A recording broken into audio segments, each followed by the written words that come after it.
72 associations, des syndicats, des mutualités, des collectifs citoyens se mobilisent pour dénoncer la politique actuelle en matière de soins de santé. La campagne a été baptisée Tam Tam, elle est diffusée sur tous les réseaux sociaux. Une critique au vitriol de l'action du gouvernement de Charles Michel. Voyez plutôt cet extrait. Ces 4 dernières années, la CENI a représenté 1,5 milliard d'euros d'économies nettes sur les soins de santé. Et pour responsabiliser les patients, le gouvernement décourage les dépenses inutiles. Augmentation du ticket modérateur, réduction de l'hospitalisation après l'accouchement sans suivi à domicile, augmentation du prix des médicaments communs non remboursés comme Dafalgan ou Voltaren, baisse du remboursement des antibiotiques de 75% à 50%. Résultat de ces comptes d'apothicaire, la santé devient de plus en plus une affaire de moyens. Depuis 30 ans, la part des dépenses de santé sorties de la poche des patients est passée de 10% à près de 25%, soit en moyenne plus de 800 € par an et par patient, poussant certains à renoncer aux premiers soins et à couver des maladies plus graves encore. Bonsoir Brio Watley, vous êtes le coordinateur de cette campagne Tam Tam qui dénonce donc le néolibéralisme. Le gouvernement de Charles Michel, c'est un gouvernement néolibéral ? En tout cas, il aggrave une série de tendances, ça c'est sûr. Donc, la campagne Tam Tam, elle n'a pas pour objectif de uniquement dénoncer les mesures politiques du gouvernement Michel. C'est pas ça l'objectif de la campagne. Dans le clip, en tout cas, les 3 minutes 30, il en prend pour son grade, ce gouvernement. Ce qui est sûr et certain, c'est que le gouvernement actuel aggrave une série de tendances. Ça, c'est sûr. Mais par contre, on s'est associé à une série d'experts académiques, d'experts de terrain, qui, eux, témoignent à la fois sur le terrain, mais aussi à travers une série d'analyses, qu'il y a une tendance lourde depuis les années 80 à étendre l'emprise du marché dans une série d'aspects de la vie sociale des gens. Ça, c'est le néolibéralisme, et c'est ça qu'on essaie de dénoncer, chiffre à l'appui. Alors, Corentin de Salle, bonsoir. Vous êtes directeur du centre Jean Gol. Comment vous avez accueilli cette campagne, vous ? Mais écoutez, j'ai trouvé cette vidéo, cette présentation assez caricaturale, assez fallacieuse, et en plus, elle s'en prend au néolibéralisme. Et le néolibéralisme, c'est quand même quelque chose d'assez bizarre. C'est un petit peu comme les soucoupes volantes. Tout le monde en parle, mais en fait, ça n'existe pas. Et donc, quand vous regardez clairement les choses, moi, j'ai écrit un ouvrage en 3 volumes, en fait, qui a été traduit en plusieurs langues sur l'histoire de la pensée libérale. Mais le néolibéralisme, ça, il n'y a personne qui défend, en fait, cette idée. C'est non seulement une idée que personne ne défend, c'est, à mon avis, une sorte d'épouvantail qui a été créé par la gauche. Mais sur une des critiques, c'est privatisation de plus en plus importante des soins de santé. Donc, baisse des cotisations patronales, donc baisse de ce qui alimente la sécurité sociale. Et donc, problème, c'est qu'on a de moins en moins budget pour les soins de santé. Votre réponse par rapport à cela ? Mais c'est faux, on a pu prouver le contraire en fait. Les cotisations telles qu'elles ont été prélevées maintenant depuis le 2016 sont restées tout à fait stables et ont même légèrement augmenté par rapport à ce qu'elles étaient avant. Pourquoi ? Parce qu'entre-temps, on a créé 176 500 emplois. Donc quand on a fait cette mesure, le gouvernement, l'opposition a rigolé, elle a dit mais écoutez, vous n'arriverez jamais à faire créer des emplois, c'est un cadeau qui est fait pour les riches. Et le fait est qu'on a créé ça. Et donc après, on nous a dit tiens, oui, ce sont des emplois je sais plus comment c'était, des précaires ou shitty jobs, etc. Non seulement c'est pas vrai puisqu'il y a effectivement un très grand nombre d'emplois qui ont été créés, mais en plus je trouve que c'est très méprisant effectivement pour toute une série de personnes qui se lancent dans le marché du travail, qui acquièrent une expérience professionnelle et qui pourront alors s'insérer. Donc moi je trouve qu'effectivement c'est vraiment un faux procès, un mauvais procès qui est fait à cette mesure en fait. Alors Brio Watley, faux procès, mauvie procès par rapport à cette c'est mesure. Vraiment très très intéressant, ce débat est vraiment très intéressant parce que là moi je m'inscris vraiment totalement faux par rapport à une série de chiffres qui sont donnés. D'abord, c'est impossible et c'est vraiment faire preuve de mauvaise foi que de dire que le tax shift, donc la mesure du gouvernement qui vise à réduire les cotisations patronales de 32 à 25%, une des recettes essentielle de la sécurité sociale. Tout à fait. On ne peut pas dire que cette mesure-là a eu un effet corrélatif direct avec la création d'emplois. Puisque si on prend en 2014, en 2015, en 2014, il y a 19 000 unités d'emploi qui ont été créées.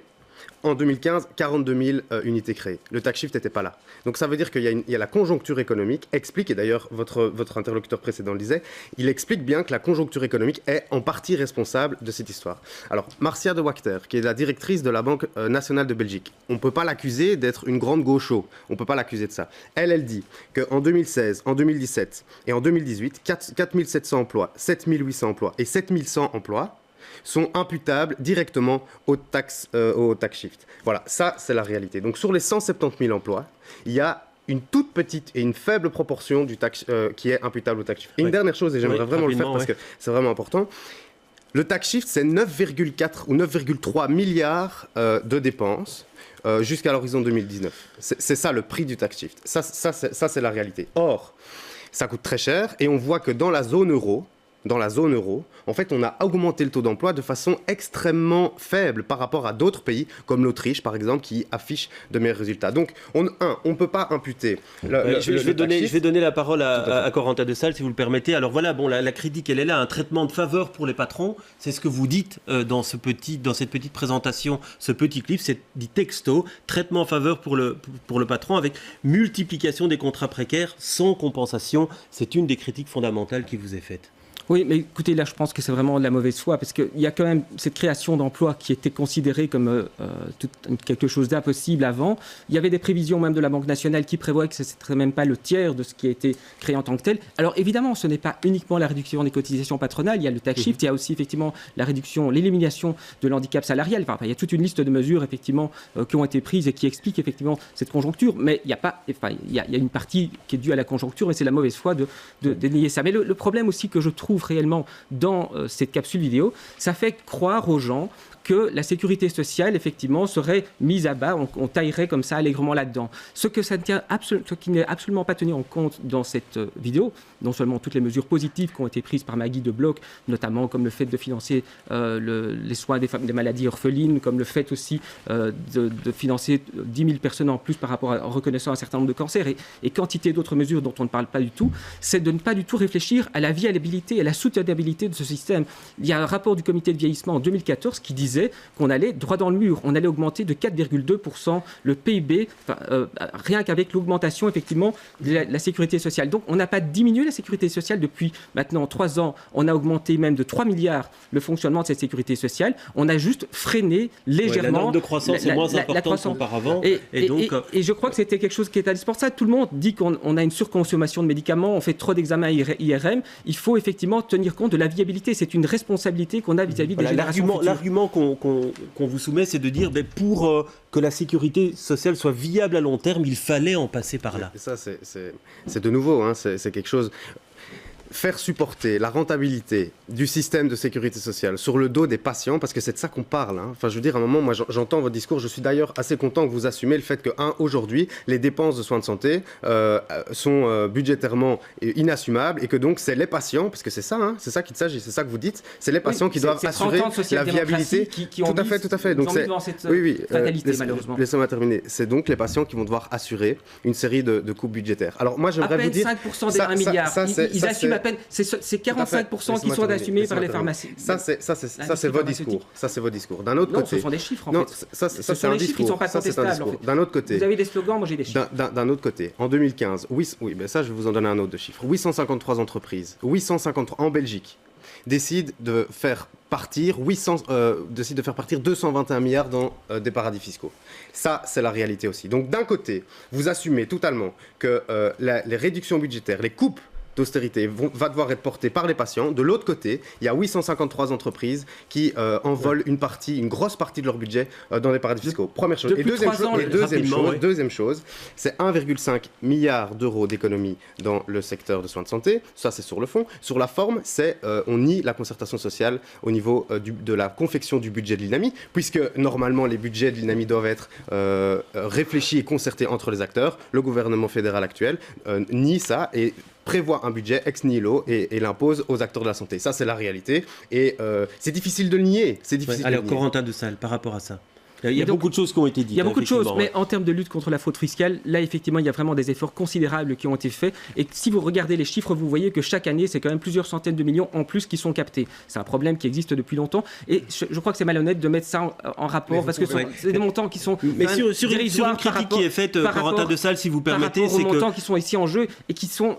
Enfin, il est nécessaire effectivement de réduire effectivement un certain nombre de l'explosion de cette dépense, parce qu'il faut pérenniser ce système. Et c'est ça le vrai problème. On nous présente toujours comme des adversaires de la sécurité sociale, et cette campagne de désinformation essaye de nourrir toute une série de mensonges, alors qu'effectivement on ne veut que la préserver, la pérenniser et faire en sorte qu'elle soit accessible à tout le monde. Et la concertation sociale... Une critique qui vous est faite par rapport à cette campagne, c'est le glissement de cette prise en charge collective, comme le faisait la sécurité sociale jusqu'ici, vers une prise en charge démarche individuelle où chacun devra assumer une part de plus en plus importante des soins. Ça ne correspond pas à la réalité. Je vous ai dit que c'était à peine 5% par rapport à des médicaments qui, de toute façon, il y a des médicaments qui n'étaient pas remboursés, effectivement, dont le prix a augmenté. Mais globalement, effectivement, le principe de la solidarité reste quasiment intangible. Il y a quand même une évolution qui est quand même importante. Et quand on vous dit... On ne peut pas tout couvrir.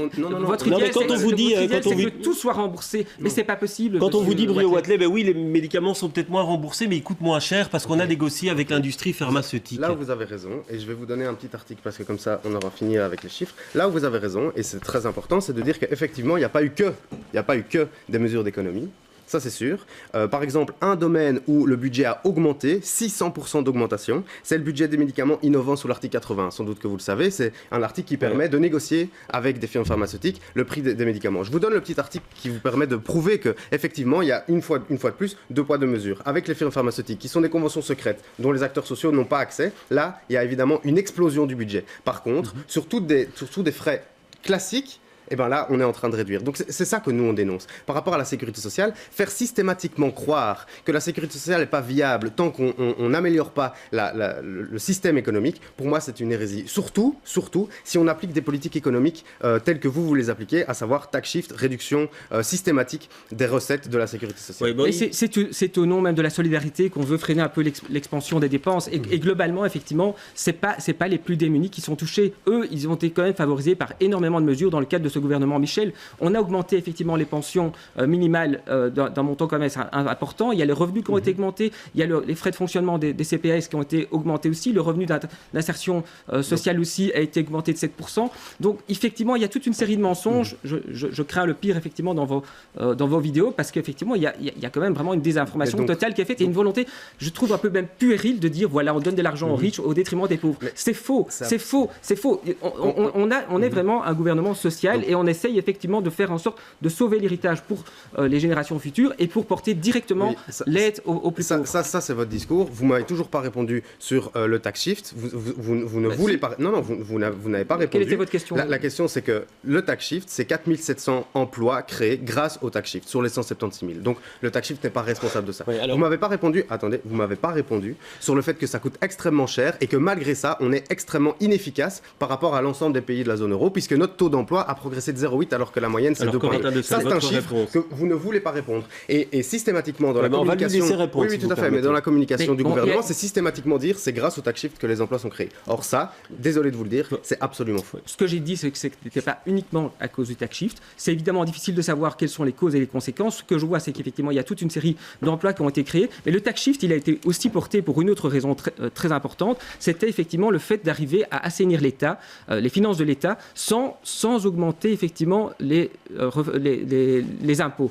Et donc, effectivement, on est, je crois, un des premiers gouvernements à ne pas avoir augmenté les impôts et pourtant à l'avoir assaini. Donc, il y a évidemment aussi des effets de création d'emplois. On peut discuter entre experts. Et bon, il y a des experts, il y en a un peu dans tous les côtés. Et aucun ne parle au nom de la science. Hein. Je veux dire, dans votre mouvement, il y a aussi beaucoup d'experts qui sont assez orientés. Et je respecte tout à fait ça. Moi, je suis moi-même un intellectuel engagé, mais au moins, j'ai le mérite de reconnaître que je suis libéral, alors qu'effectivement, dans votre mouvement, on se présente comme citoyen, on parlait au nom de la science. Alors, le temps qui nous est imparti, hélas, est terminé. Alors, bon, c'est vrai que pour l'instant, vous le faites sur la sécurité sociale, vous allez le faire sur la justice et aussi sur le travail. Alors, donc, votre clip se termine en disant il faut résister, s'unir, manifester, faire savoir. C'est un mouvement sur le long terme que vous entamez aujourd'hui. Ah oui, ça c'est sûr. Nous, on veut pouvoir vraiment montrer qu'il est possible aujourd'hui pour toute une série de gens, pour toute une série d'organisations, qu'on peut peser sur les décisions politiques, qu'on peut peser dans des débats politiques sans pour autant participer à un parti ou adhérer à un parti politique. Et ça, c'est ce qu'on veut. Donc on n'est pas une campagne partisane. L'ensemble des gens qui sont là-dedans ne sont pas des gens qui sont partisans. C'est simplement montrer que la société civile, elle a son mot à dire sur la gestion. Et alors sur une campagne non partisane qui va s'étaler sans doute jusqu'aux élections de 2019, on imagine. Est-ce qu'il y a une crainte de votre part par rapport à ce mouvement de fond qui s'engage ?